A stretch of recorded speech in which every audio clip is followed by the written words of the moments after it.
আউযু বিল্লাহি মিনাশ শাইতানির রাজিম। বিসমিল্লাহির রহমানির রহিম। আসসালামু আলাইকুম। হাদিস গ্রন্থগুলো কি আল্লাহর কিতাব হওয়ার দাবি করে? কখনো এরকম দাবি করেছে?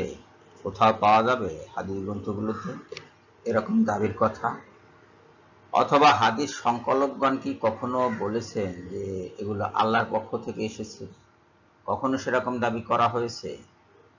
আমাদের মনে পড়ে না। আমরা যারা হাদিস গ্রন্থগুলোকে অনুসরণ করি, হাদিস অনুসরণ করি, তারা কখনো এই দাবি করিনি যে এগুলো আল্লাহর পক্ষ থেকে এসেছে। কাজেই একথা বলার কোনো সুযোগ নেই যে হাদিস গ্রন্থগুলো সূরা বাকারার ৭৯ নম্বর আয়াতের আওতায় পড়ে। কোনো সুযোগ নেই। কেন সুযোগ নেই? ৭৯ নম্বর আয়াত কি বলছে? তাদের জন্য আফসোস যারা স্বহস্তে পুস্তক রচনা করে।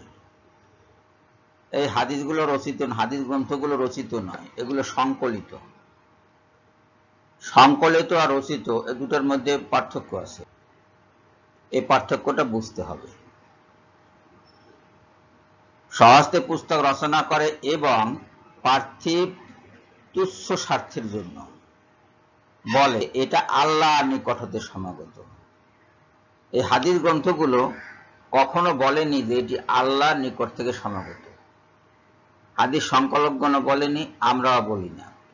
কাজী এই আয়াতের আওতায় হাদিস গ্রন্থগুলো পড়বে না। এগুলো আল্লাহর নিকট থেকে সমাগত নয়।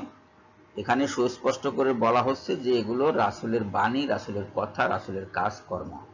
রাসূল বলেছেন, প্রত্যেকটা হাদিসের শুরুতে বলা হয়েছে যে অমুক সাহাবী বর্ণনা করেছেন যে রাসূল সাল্লাল্লাহু আলাইহি সাল্লামকে বলতে শুনেছেন, অথবা রাসূল সাল্লাল্লাহু আলাইহি সাল্লাম বলেছেন, অথবা রাসূল সাল্লাল্লাহু আলাইহি সাল্লামকে এই কাজটি করতে দেখেছেন।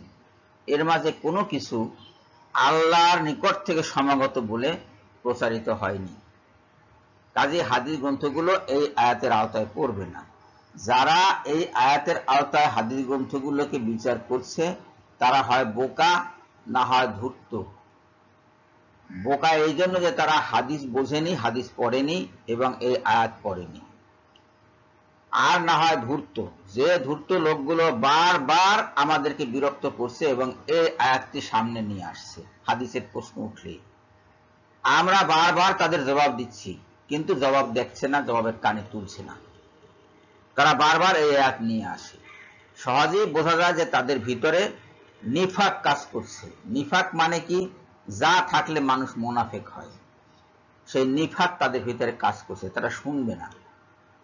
একটি ভিডিও যদি তুলে দেই ইউটিউবে, এই লোকগুলো, অন্য সবাই দেখলেও এই লোকগুলো দেখবে না, যারা একটি বদ্ধমূল ধারণা নিয়ে বসে আছে যে